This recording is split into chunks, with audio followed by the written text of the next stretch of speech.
Hi, this is Stuart Elliott. I'm the editor-in-chief of The Real Deal. I'm sitting here today with Jonathan Miller, the head of Miller Samuel Appraisers. Jonathan puts out the most followed reports about what's happening in the real estate market in New York and beyond. He's a modest guy, but he's been on the front page of the New York Times, a dozen times? Let's get started. How is the Manhattan market doing right now? The Manhattan market is struggling. It's on this slow ascent. I call it a slog. It is the outlier for the region. Our inventory levels seem to have peaked. Sales activity in terms of contracts are rising very slowly. But the wealth and mobility that makes Manhattan a standout is the reason why people have been slow to return. And then on top of it, once the pandemic is over, we have to deal with what's going to be left over, which is caused by Zoom, what we're doing now, and how that's going to impact the market. And how about condo developments in particular? What are you seeing there? I know there was a lot that were built luxury projects during the boom times. Yeah, right now, if you look at sellout in Manhattan in terms of unsold condos, that are either in shadow inventory, meaning they aren't public facing, or just active inventory, you're looking at about 8 years as a sellout, which is a high number. In a balanced market, you'd expect 2.5 years. So, it's challenged. Are prices being lowered as a result? Well, prices have actually come down. So, for example, if you look at a building we all know, 157, which is sort of the poster child for the super luxury billionaires road type project that's new development is sort of stereotyped against. 3 out of the last 4 closings in 2020 saw that were resales, meaning that the person that bought from the sponsor sold again, saw over 40% decline in value, in price. Wow. So that's quite astounding, and that is part of the problem. And how about prices for the market overall? Prices for the market overall, sort of post-COVID, well, we're not post-COVID, but post-lockdown, we're really looking at, somewhere in the 5 to 10% range, but certainly we've had transactions with none and transactions with 20%. It just depends on the niche, but there has been a decline. I don't,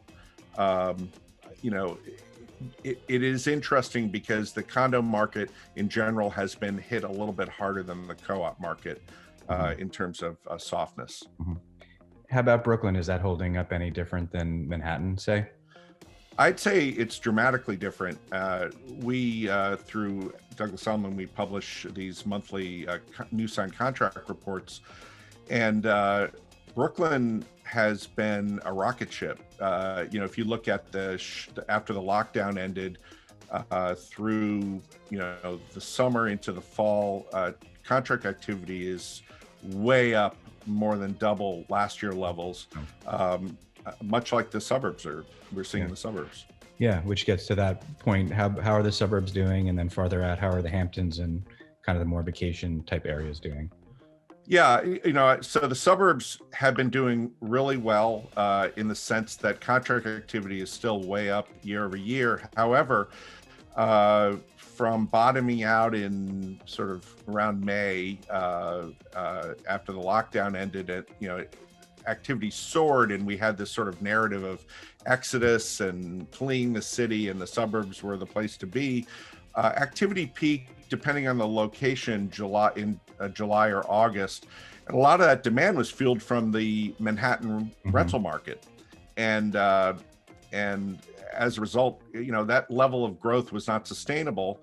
And in fact, about 30% of the transactions in the suburban markets in the third quarter were actually sold more, which is, and we've seen tremendous surge in aggregate price trends in the market size. Our Westchester report for the third quarter showed it's up 20%, which is not sustainable. And I think we're starting to see a settlement of that behavior now. Got it. So that run up might not persist, way long term. Right. Yeah. Correct. That's great. And last question, just about the Hamptons. What are you seeing out there? Similar trends? So the Hamptons, I think similar trends, but more on steroids. That you've seen a tremendous. 2019 was a very weak market for the Hamptons, so you've seen contract activity once the lockdown ended in the spring. Tremendous surge. Activity has been leveling off or declining, but still it's more than double year ago level. So it's quite amazing. And the key reason for it is a concept that I've dubbed co-primary, in that residents in Manhattan that have a home, affluent residents that went out to the Hamptons, ended up buying something out there when they couldn't rent. And they're looking at that market as a place they could live at any point of the year, not just in the summer. And so we're calling that co-primary. We have the same thing in other parts of the country, affluent sort of second home markets, because of Zoom and that virtual commute, so to speak, is enabling some of these markets to really change their draw. That people are being drawn into them that might not have been before. Yeah, great. Well, I know you're up in Connecticut. You've got a lot of snow on the ground there, so I'll let you get to the plowing. Thanks, Jonathan. Oh, you bet.